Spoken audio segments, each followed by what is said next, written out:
하나님이 당신을 사랑합니다. 한 번 더 축복합니다. 하나님이 당신을 축복의 통로로 부르셨습니다. 인사하시고 축복하십니다. 갑자기 다르게 하니까 어색하시죠? 그래서 꼭 하셔야 됩니다. 다시 한번 축복하는 인사합니다. 잘 되고 있습니다. 잘 되고 있습니다. 전도서 7장에 보면 하나님께서는 인생길에 두 가지를 병행하도록 하셨다라고 말씀합니다. 소리 조금만 높여주십시오. 두 가지의 길을 병행하도록 하나님께서 허락하셨는데 하나는 형통이고 하나는 고난입니다. 하나는 기쁨이고 하나는 슬픔을 병행하도록 하나님께서 하셨습니다. 그렇습니다.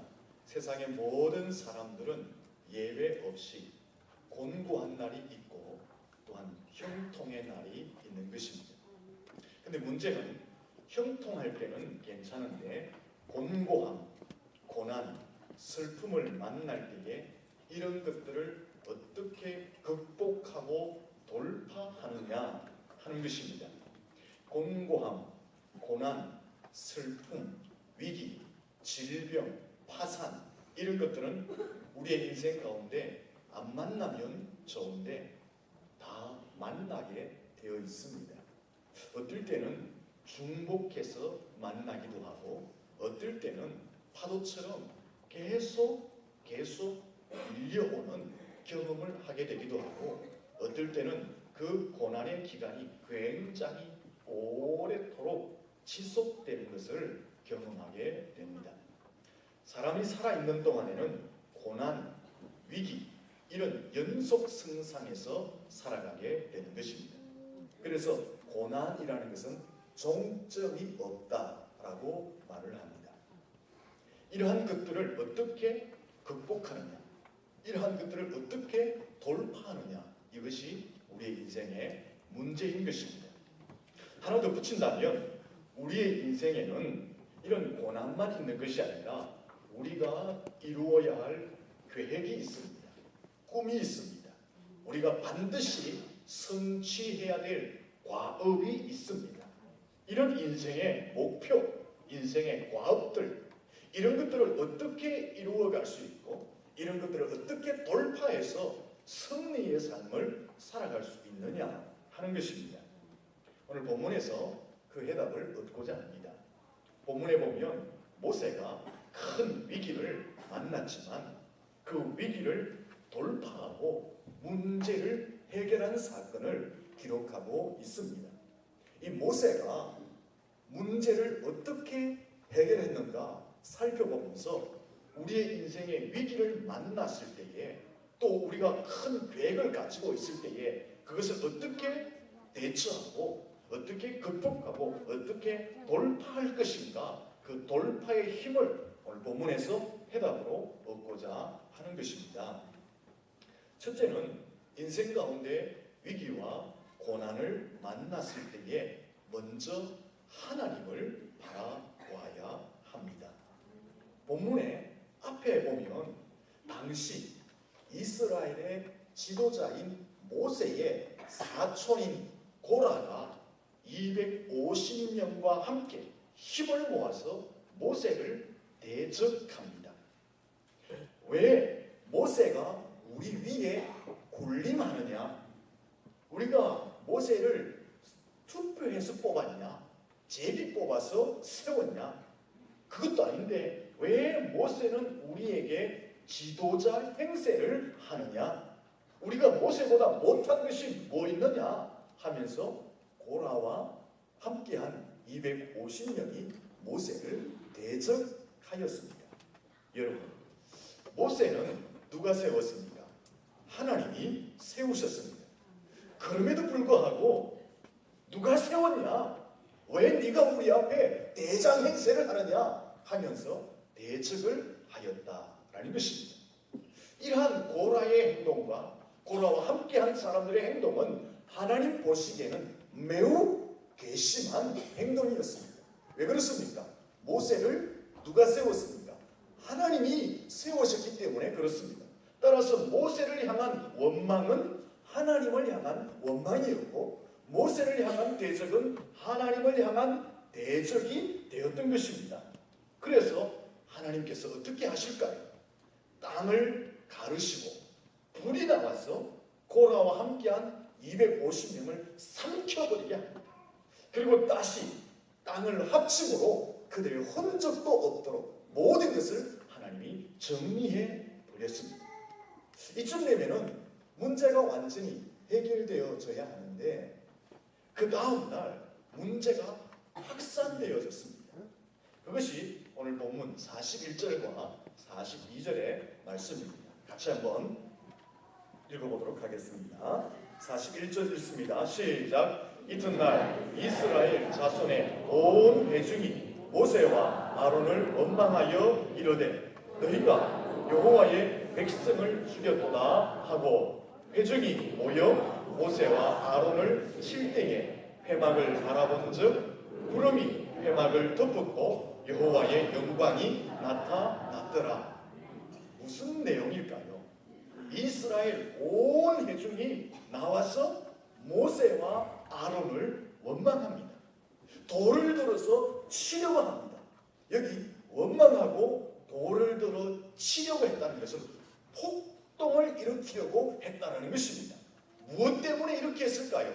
어제 고라와 250명이 죽은 것이 모세와 아론 때문에 죽었다고 온 회중이 생각하였던 것입니다.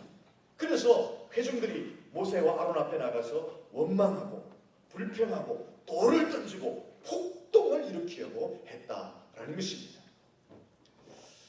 여러분, 고라 당파가 죽은 것은 모세 때문이 아니었습니다.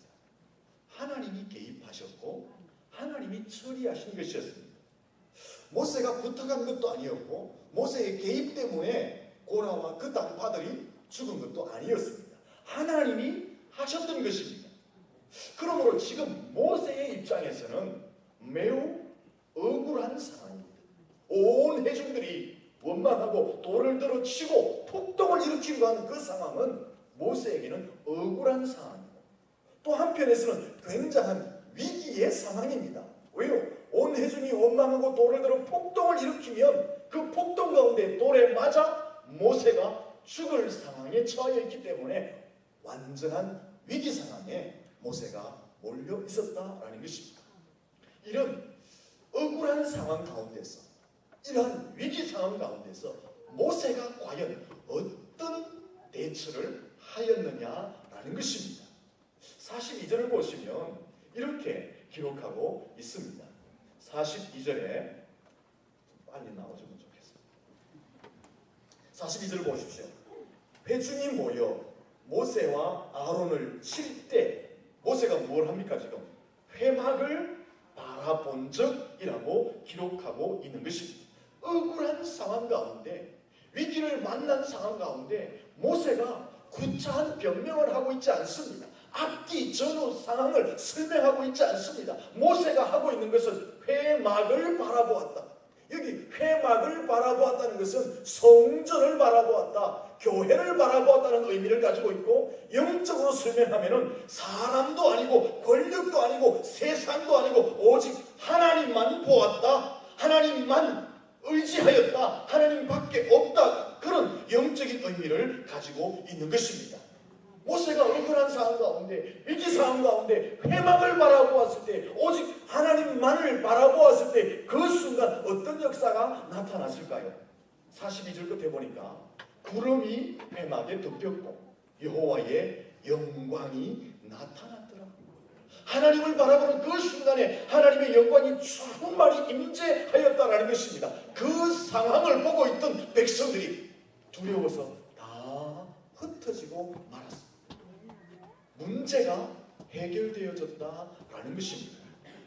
모세가 억울한 일을 당했을 때에, 모세가 위기 상황에 처하였을 때 한 일이 무엇이었습니까? 하나님만을 바라보았다. 하나님만을 바라보았더니 순식간에 모든 문제가 해결되어졌다라고 말씀하고 있는 것입니다. 여러분, 바로 이것입니다. 인생길을 걸어가다 보면 난감한 일 당할 때가 많습니다. 내 힘으로 해결할 수 없는 일 많습니다. 억울한 일 당할 때가 너무나 많습니다. 큰 일을 계획하고 실행해야 될 때가 많이 있습니다. 그때 우리가 무엇을 해야 됩니까? 첫 번째로 하나님을 바라볼 수 있어야 하는 것입니다. 사람을 바라보면 안 됩니다. 사람이 내 인생을 어떻게 할 수가 없습니다. 우리는 하나님을 바라봐야 할 줄로 믿습니다. 괴로울 때 주님의 얼굴 보라, 평화의 주님 바라보아라. 반주어서 같이 한번 불러보겠습니다. 여러분 힘든 상황 가운데 주님 바라보는 심정으로 찬양하겠습니다.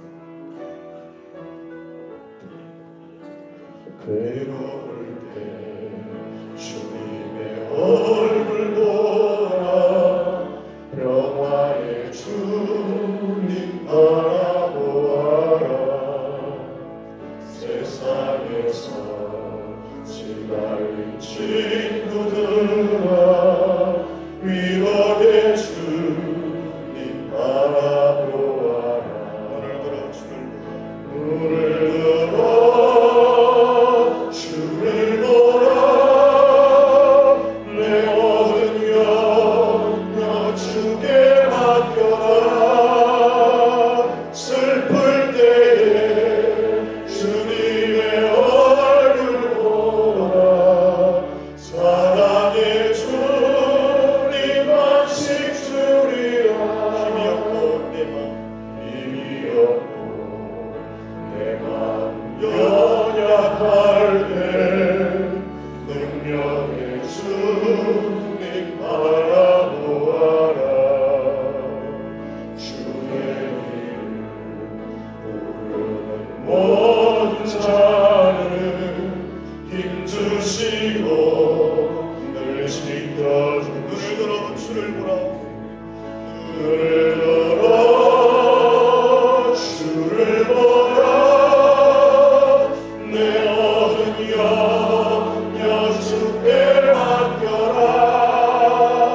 슬플 때에 주님의 얼굴 보라, 사랑의 주님 안식 주리라. 할렐루야. 여러분 힘들고 괴롭고 어려운 일이 있을 때에, 억울한 일을 당할 때, 내 인생에 큰 계획이 있을 때에 우리가 누구를 바라봐야 됩니까? 사람 바라보면 사람이 내 인생을 어떻게 할 수가 없습니다. 하나님 바라볼 수 있기를 축원합니다.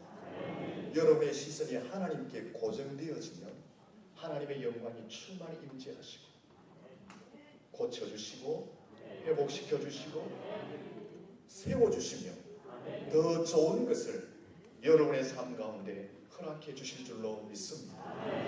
우리 옆 사람 보시면서 우리의 시선을 하나님께 고정합시다. 두 번째는 삶의 위기를 만났을 때에 하나님 앞에 엎드려야 됩니다. 본문을 보시면 모세가 위기를 당하였을 때에 그 문제가 일단락되어졌습니다.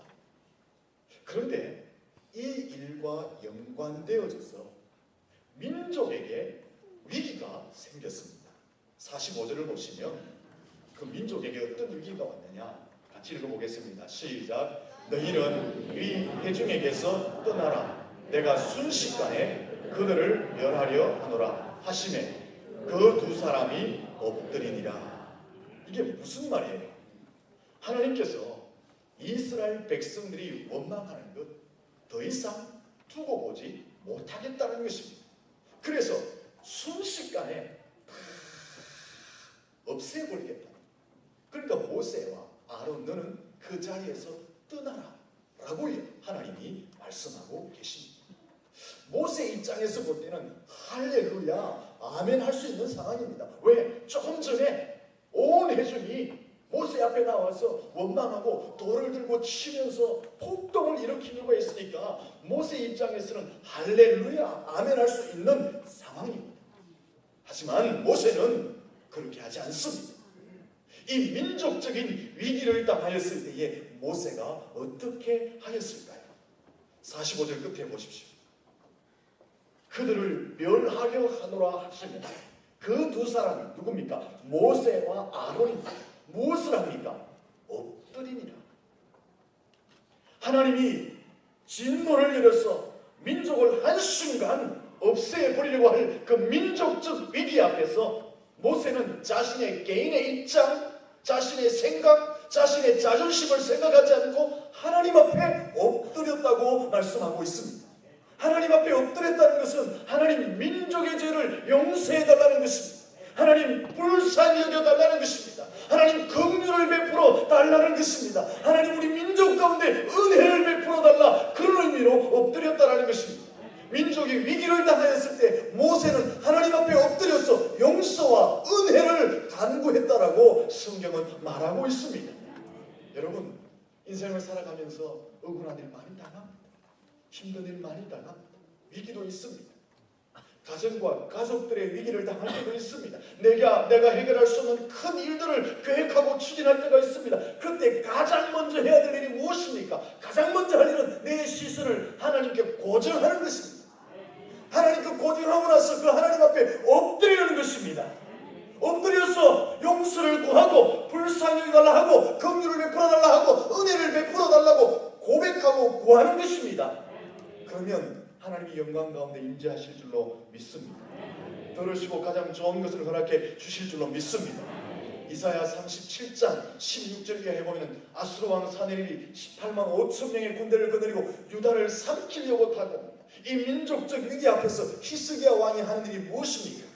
하나님의 성전에 올라가서 엎드려서 기도합니다. 어떻게 기도합니까? 만군의 여호와여 도우소서, 여호와여 귀를 기울여 들으소서, 여호와여 눈을 떠서 보시옵소서, 여호와여 구원하여 주시옵소서.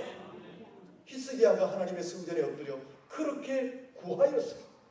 구하였더니 그 밤에 하나님이 사자를 보내시고 아수르 진중에 18만 5천 명을 다 치십니다.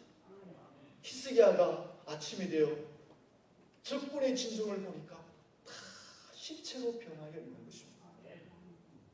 마가복음 10장 47절에 보면 예수님이 길을 가신다 말하는 말을 소경 바디메오가 듣습니다. 그리고 예수님이 길을 지나가실 때에 바디메오가 소리칩니다. 다윗의 자손 예수여, 나를 불쌍히 여겨 주십시오. 주변의 군중들이 시끄럽다. 어디? 좀 세상적으로 표현하면 너 따위 주제가 예수님을 부르냐? 그때 더욱 소리질러 바디메오가 예수님을 부르고 다윗의 자손이여, 나를 불쌍히 여겨달라. 예수님이 그 소리를 들으시고 걸음을 멈추시고 바디메오를 부르시고 내가 무엇을 하여 주기를 원하느냐? 주님, 포기를 원합니다. 내 믿음대로 될지어다. 그의 눈이 뜨신 줄로 믿습니다. 지나가는 주님을 향하여 간절히 불쌍히 여겨달라고 부르짖었을 때에 그의 눈이 떠지는 은혜를 체험하게 된 것입니다. 사랑하는 성도 여러분, 이것이 하나님의 능력인 줄로 믿습니다. 이것이 하나님의 방법인 줄로 믿습니다. 그 하나님께서 정권을 가지고 오늘 우리의 삶 가운데 개입하시면 이러한 일들이 우리의 삶 가운데도 동일하게 나타날 줄로 믿습니다. 여러분 기억하십시오. 하나님의 능력은 무궁무진합니다. 하나님의 은혜는 우리가 다 청량할 수가 없습니다. 근데 왜 하나님 앞에 엎드리지 않느냐는 것입니다. 왜 하나님 앞에 간절히 매달리지 않느냐라는 것입니다. 여러분 그 이유가 무엇입니까? 사랑하는 성도 여러분, 하나님의 능력은 오늘도 유효한 줄로 믿습니다. 그러므로 먼저 하나님께 시선을 다 고정하시고, 내 시선을 고정한다는 것은 하나님을 절대적으로 신뢰하고 믿는다는 거예요. 그리고 하나님께 내 시선이 고정되어 있으면 그 다음 뭘 해야 돼요? 무릎을 꿇고 엎드려 하나님 용서해달라고, 긍휼을 베풀어달라고, 불쌍히 여겨달라고, 은혜를 베풀어달라고 구하는 것입니다. 오셔서 우리의 기도를 들으시고 가장 적절한 가장 좋은 것 허락해 주실 줄로 믿습니다. 셋째로 이제 우리가 하나님을 다 바라보고 하나님 앞에 엎드렸으면 그 다음에는 뭘 해야 될까요? 따라하겠습니다. 정면 돌파해야 된다.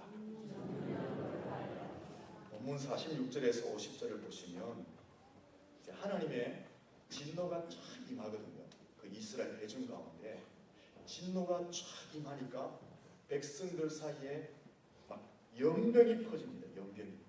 그래서 사람이 막 쓰러지고 죽어가는 거예요. 이때 모세가 아론에게 말을 합니다. 향로에 제단불에 불을 넣고 거기다가 가지고 가서 향을 피우고 회중들 속에 가서 속죄를 지내라. 아론이 이 모세의 말을 듣고 향로를 가지고 백성들 중간으로 막 달려갑니다. 그리고 그 회중들 사이에서 속죄 제사를 지냅니다. 그러자 어떤 일이 일어나냐? 연병이 그칩니다. 문제가 깨끗하게 해결되어졌습니다. 여러분, 제가 조금 전 이렇게 아주 쉽고 가볍게 이 사건을 설명했습니다. 근데 이거 쉽고 가벼운 이야기가 아닙니다. 왜냐하면 지금 하나님의 진노가 임하여서 연병이 급속히 퍼져서 사람들이 쓰러져가고 막 죽어가고 있는 거예요. 그래서 본문 49절에 보면 하루에 죽은 사람만 14,700명이나 죽었습니다. 지옥 같은 현장입니다. 그 지옥 같은 현장 한가운데에 성한 사람이 뛰어들어간다는 것 쉽고 가벼운 일이 아닙니다. 48절 말씀을 보시면 죽은 자와 산 자 사이라고 말합니다. 아론도 인간이거든요. 자기도 연병에 들 수 있거든요. 그 지옥 같은 현장 가운데 죽은 자와 산 자 가운데 서서 속죄를 지낸다는 것 쉬운 일이 아닙니다. 하지만 모세의 명령을 받고 이 아론은 향로를 들고 죽은 자와 산 자 사이에 서서 속죄를 지내는 것입니다. 왜 죽은 자와 산 자 사이에 서는 것입니까? 이것이 하나님의 뜻인 줄 알고 이것이 이 민족적 위기를 해결하는 길인 줄 알고 죽은 자와 산 자 사이에 향로를 들고 선 줄로 믿습니다. 문제 속으로 뛰어 들어가는 것입니다. 정면으로 돌파하고 있는 것입니다. 그 순간에 죽은 자와 산 자 사이에 서는 그 순간에 정면으로 돌파하는 그 순간에 민족적 문제가 해결되어졌다는 것입니다. 사랑하는 성도 여러분, 여러분의 인생 가운데 문제가 있고 인생에 큰 계획이 있을 때에 피하지만 마십시오. 그 문제를 부딪혀서 정면으로 돌파해 보십시오. 정면으로 돌파해서 최선을 다하면 길이 열리게 될 것입니다. 단 조건이 있습니다. 조건이 뭡니까? 첫째는 여러분이 하나님께 시선을 고정하는 것입니다. 둘째는 그 하나님 앞에 엎드려 기도하는 것입니다.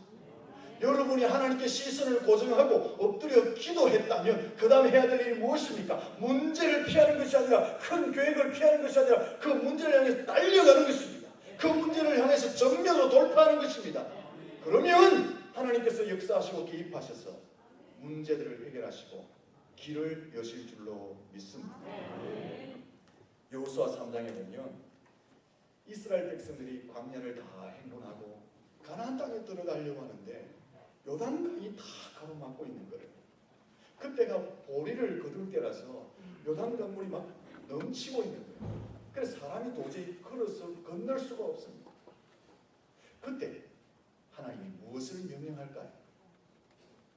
여호수아에게 언약궤를 맨 제사장들이 요단강으로 들어서라. 그 문제 앞으로 들어가라. 그 문제를 향해 정면으로 돌파하라. 그렇게 명령합니다.